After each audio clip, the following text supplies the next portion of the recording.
अब आएगा असली मज़ा। वाह जी वाह।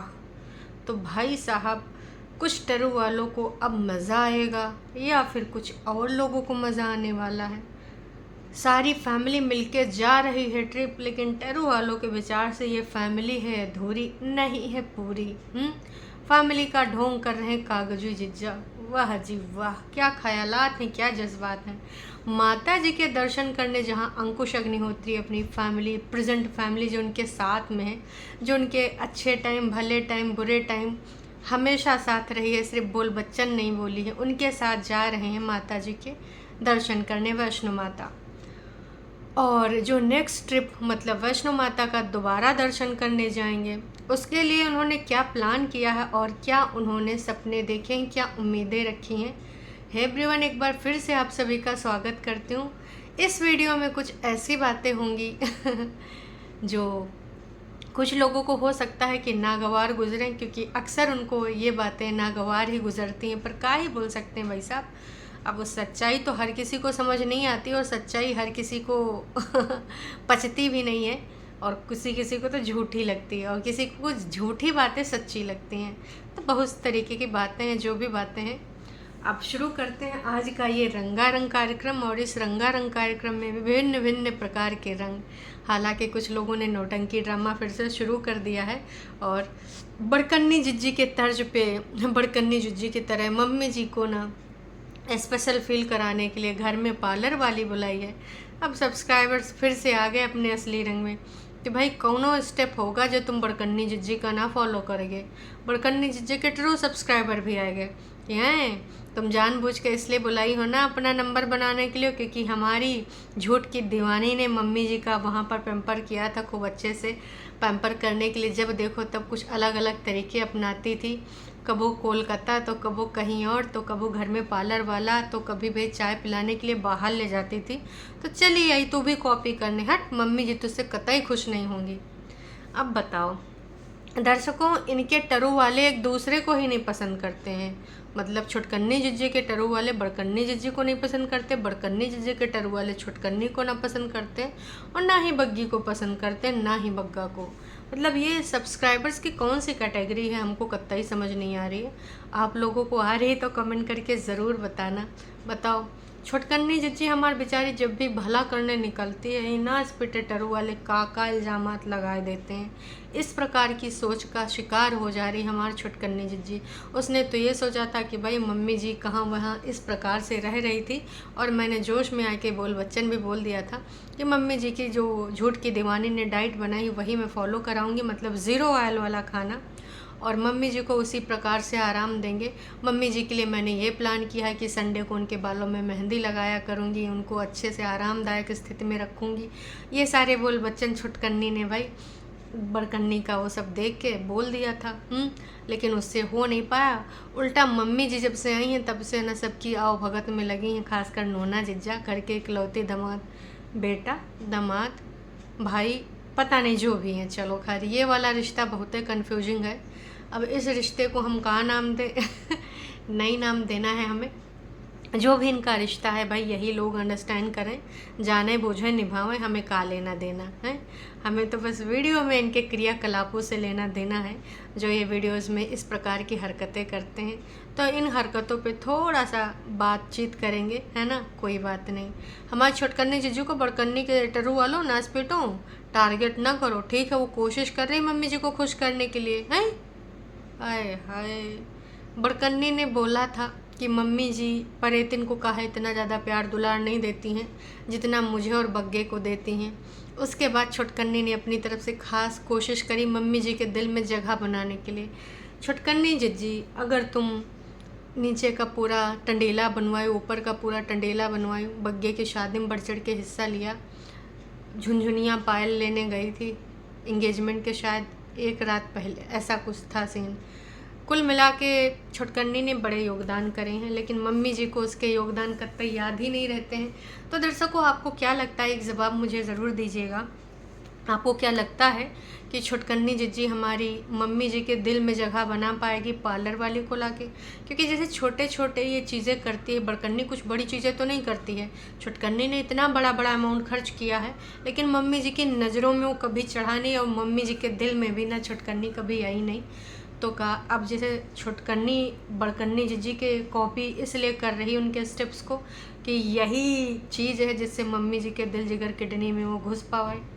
आपको क्या लगता है कमेंट करके बताना, क्योंकि भाई ये चीज़ तो बिल्कुल समझ में नहीं आ रहा है कि छुटकन्नी को मम्मी जी काहे इतना ज़्यादा वैल्यू नहीं देती हैं।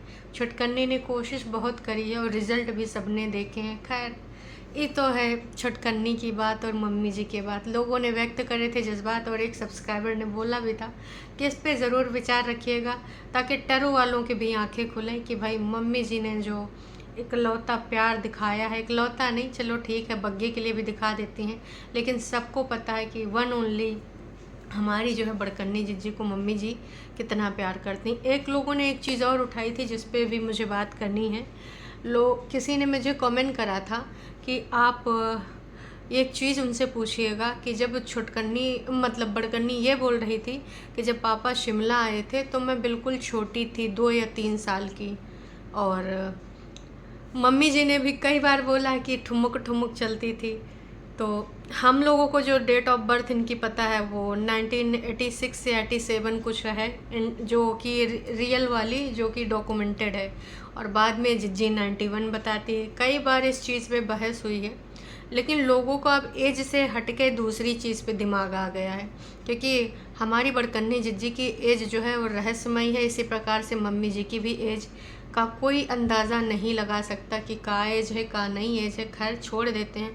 अब लोगों का जो सवाल है वो ये है कि अगर बड़कन्नी जिज्जी 2 साल की थी, 3 साल की थी, तो 2-3 साल के बच्चों को जो जिज्जी इतनी बार स्टोरी सुनाती है कि पापा की मुझे ये बात याद है, दादी की मुझे वो बात याद है, पापा मुझे ये बोलते थे, और पापा की ये चीज़ हमें बहुत रुलाती है, इस प्रकार के न जाने कितने एग्जाम्पल छुटकन्नी और बड़कन्नी दिया करती हैं। छुटकन्नी तो इन्हीं सबके मुंह से जानती होगी, लेकिन जो दीदी बताती हैं वो इस तरीके से बताती हैं कि पापा के साथ हमारा यहाँ पे जो टाइम बीता था, इसलिए शिमला मेरी जान है, और शिमला से हम इसलिए कनेक्टेड हैं क्योंकि हमारे बाबा, हमारी दादी, हमारे पापा यहाँ पर ये करंट टाइम बिताए हैं। मम्मी जी से भी कितनी बार पूछती थी, मम्मी आप पापा के साथ यहाँ आती थी ना, मम्मी आपने यहाँ पे फ़ोटो खिंचाए थे। मम्मी जी से एक बार पूछने लगी कि यादें ताज़ा कर लीजिए, बताइए तब यहाँ कहाँ बना हुआ करता था, आपने कहाँ कहाँ फ़ोटो खिंचाई थी। मम्मी जी का सर चक्कर आएगा। उन्होंने बोला तब के ज़माने और अब के ज़माने में शिमला में बहुत फ़र्क आ चुका है। अब तमाम चीज़ें बन चुकी हैं, हमारे दिमाग में है नहीं बातें, हमारी यहाँ पर बेइज्जती कराने के लिए पूछ रही है कि हाँ कहाँ अंतर है कहाँ नहीं अंतर है। मम्मी जी फिर बातों से पलट गई। तो झूठ की दीवानी आपको बस ये रिप्लाई करना कि जब आप 3 साल की या 2 साल की बिटिया थी, बच्ची थी, तो पापा के संग बिताए हुए पल, पापा के संग जो आप विस्तृत वर्णन करती हैं यादें, वो आपके माइंड में कैसे थी, आप ये बताइएगा। 3 साल का बच्चा, 2 साल का बच्चा कुछ याद रहता है?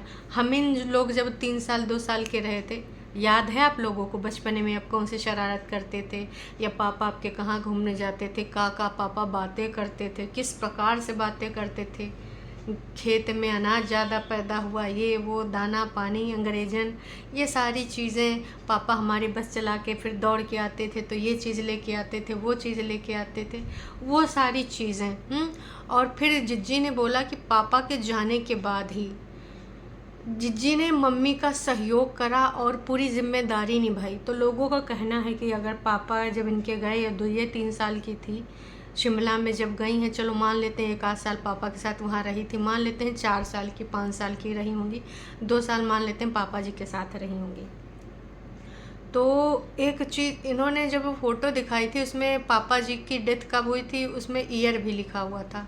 अब उस ईयर में मुझे कुछ कन्फ्यूजन हो रही, याद नहीं आ रहा है, पर बस मैं इतना ही कहना चाहूँगी कि वहाँ से ईयर देख के और जिज्जी का जो 90 बॉर्न ईयर बताती हैं 91, उससे आप अंदाज़ा लगा लो कि भाई साहब कितनी बड़ी झूठी हैं। और पापा जी के जाते ही इन्होंने कैसे, मतलब कैसे संभाल लिया। चलो ठीक है, 7 साल के भी मान लेते हैं पापा जी के साथ जाते वक्त गए होंगे, 7 साल के बच्चे को भी कुछ नहीं याद रहता है।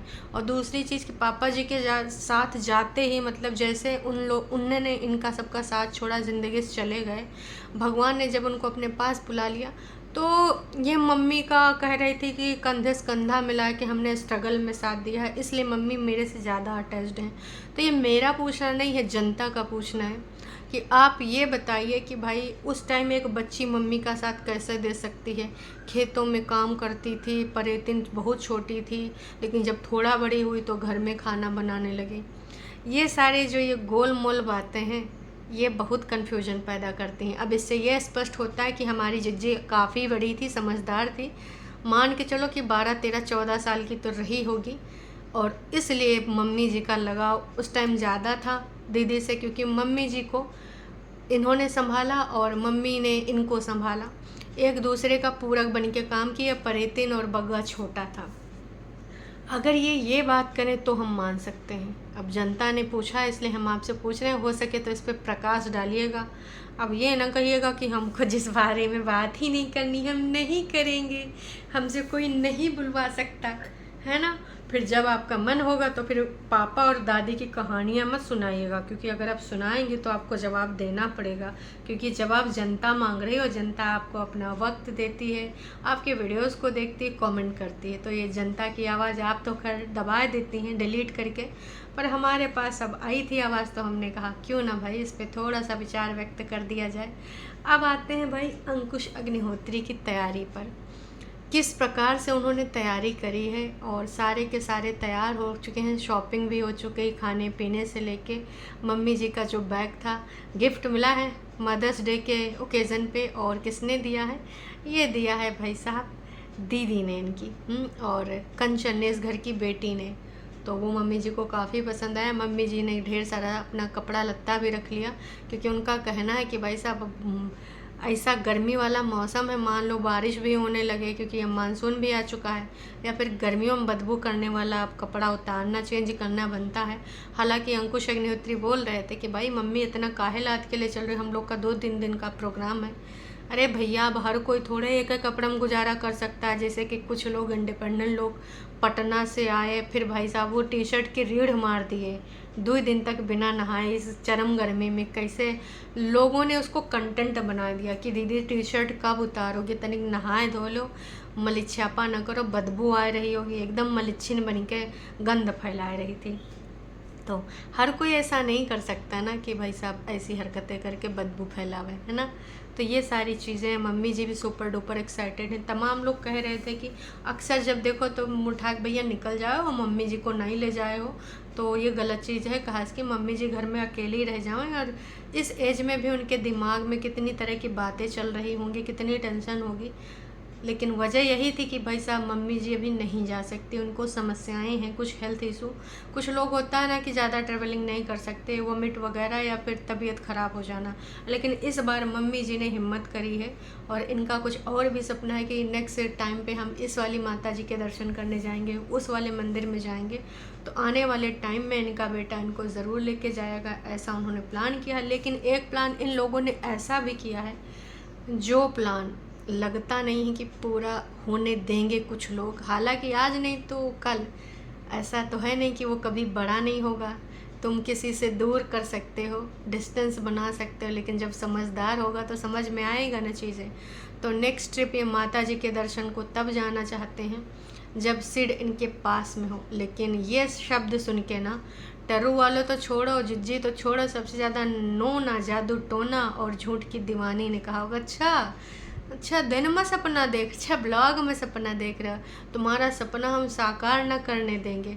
जी हाँ, शाम दाम दंड वेद सब कुछ अपनाए जाएंगे कि उनको कस्टडी ना मिले। जब तक बच्चा छोटा है तब तक तो माता के पास रहेगा। उसके अलावा आगे भी उसके बच्चे के दिल, जिगर, किडनी में ऐसा जहर घोलेंगे पिता के खिलाफ, क्योंकि ये है कुनबा वासी। इनका मेन टारगेट यही है कि उसको सबक सिखाना कि तूने मेरी शर्तें नहीं मानी थी, तो देख बच्चे को तो मैं तुझसे इतनी नफरत करा दूंगी, तो जो सपना देख रहा है वो सपने रह जाएगा। अब कुछ उड़ता उड़ता इस पे जवाब भी होगा, गाली गलौज वाले भी इस पे हो सकता है विस्तृत रूप से वार्तालाप भी करें। लेकिन कुछ लोगों का कहना है कि भाई साहब ऐसा वैसा ये जो ले जा रहे हैं फैमिली, तो वो फैमिली पूरी नहीं है, क्योंकि परितिन के साथ पूरी होती, वाइफ के साथ पूरी होती। तो मैं तो यही कहना चाहूँगी कि भाई साहब परितिन अगर इस लायक होती, ऐसे आप लोग डिस्कशन करने से कुछ नहीं होगा कतई कि परितिन के बिना इनका फैमिली पूरी है न अधूरी है। अगर परितिन ना गई होती तो फैमिली फैमिली होती, परितिन ने उस फैमिली को फैमिली समझा होता तो परितिन उस फैमिली का पार्ट होती। कितना चुलबुलाई थी जब ससुराल से मेरे नाम का पार्सल आया, पे लिखा था कि पापा फैमिली, और अग्निहोत्री फैमिली या पापा साइड फैमिली कुछ ऐसा लिखा था। तो परितिन ने एक डायलॉग मारा था कि अगर इस पर सिर्फ फैमिली लिखा होता तो भी चलता, ये लिखना ज़रूरी था पापा के साइड की फैमिली। मतलब भाई जब तुम फैमिली को फैमिली मानोगे तब तो वो लिखेंगे फैमिली, और फैमिली अलग अलग थोड़ी होती है, उसको डब्बा यहाँ नहीं भेजना होता है, बच्चा उनके साथ में होता। तो ये सारी चीज़ें परितिन को बहुत जल्दी हर्ट हो जाती हैं, लेकिन ये उसको नहीं पता है कि वो क्रियाकलाप किसने करे, उसने खुद ने करे हैं ना। वाह जी वाह, किस प्रकार की सोच है। मतलब यार ये सोच नहीं बदलेंगे, बस सामने वाले को टारगेट करते रहेंगे।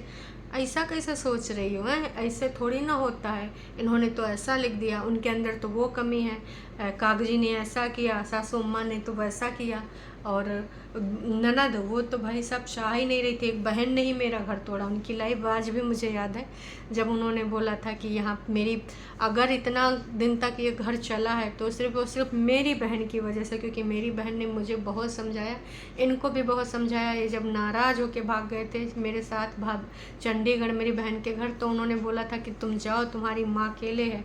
तो जितने दिन भी ये रिश्ता चला सिर्फ मेरी बहन की वजह से, लेकिन दूसरी बहन की वजह से ये रिश्ता टूटा। ये सारी चीज़ें हमारी जिज्जी नहीं बोली थी, बहुत बड़े बड़े बोल बच्चन। तो टरू वाले पता नहीं किस चीज़ को सोच के ये बोलते हैं कि भैया इसके बिना फैमिली अधूरी है। फैमिली का ये पार्ट कैसे हो सकती हैं जब उधर वो फैमिली है नहीं, कागजी रिश्ते हैं, कागजी फैमिली है। फिर भी टरू वाले भी दिन में सपने देख लेते हैं। टरू वालों को बस कुछ मौका चाहिए होता, अवसर, है ना, और जैसे अवसर मिलता है फिर उसमें अपने मनपसंद बातें, काल्पनिक बातें आके रख देते हैं। बाकी आप सबको क्या लगता है कमेंट करके आप ज़रूर बताना कि इन बातों में कितना सच्चाई है। क्या वाकई में आपको लगता है कि परितिन अभी भी इस फैमिली का पार्ट बन सकती हैं अगर वो दिल जिगर किडनी से चाहें, अगर ऊपर वाला कृपा कर दे, अगर उनका एकदम से मतलब व्यवहार बदल जाए, मतलब उनका पूरी पर्सनालिटी चेंज हो जाए। का इस जन्म में ये पॉसिबल है? कमेंट करके ज़रूर बताना।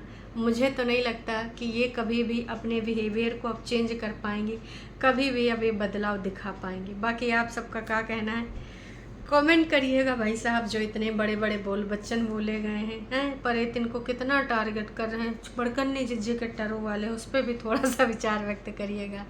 और ये जो नाच पिटे गाली गलौज वाले लोग हैं इनको कतई का ही बोले। मतलब यार ऐसी ऐसी बातें लिखते हैं कि डिलीट करते बिना रहता ही नहीं है। जब मतलब गंध नहीं होता तो मैं रहने देती हूँ कि भाई चलो इनको भी अपने बात करने का अधिकार है, लेकिन ऐसी चीज़ें लिख के जाते हो कि ना, कई बार मुझे लगता है कि यार काश थोड़ी सी जिज्जी इनके लिए भी सद्बुद्धि मांग लेती है। सिर्फ हेटर्स के लिए नहीं, गाली गलौज सपोर्टर्स और गाली गलौज सब्सक्राइबर्स के लिए भी थोड़ी सी सद्बुद्धि मांगिए ना। या फिर आपको लगता है कि आपकी तरह आपके सपोर्टर्स को और आपके जो भी सब्सक्राइबर्स हैं सो कॉल्ड टरू वाले जो गरियाते रहते हैं उनको सद्बुद्धि की नहीं ज़रूरत है। अरे भाई सबको इस गोले में जितने लोग हैं सबको सद्बुद्धि की ज़रूरत है भाई। तो थोड़ा सा उनके लिए भी, अपने लिए ना सही, आपको गलत फहमी में रहना है रहिए, कोनो बात नहीं, और गलत फैमिली में भी रहना है तो भी रहिए, अब आपकी मर्ज़ी। अब आपने जो प्राउड वाला फैमिली और सर झुका के सर उठा के वाला अभी मूवमेंट चल रहा है जिज्जी को, मतलब ये किसी ने एकदम दिमाग में भर दिया है कि हाँ तुम प्राउड मदर हो और हम सब तुम पे प्राउड फील करते हैं। वाह वाह, क्या भरा गया है जिज्जी को।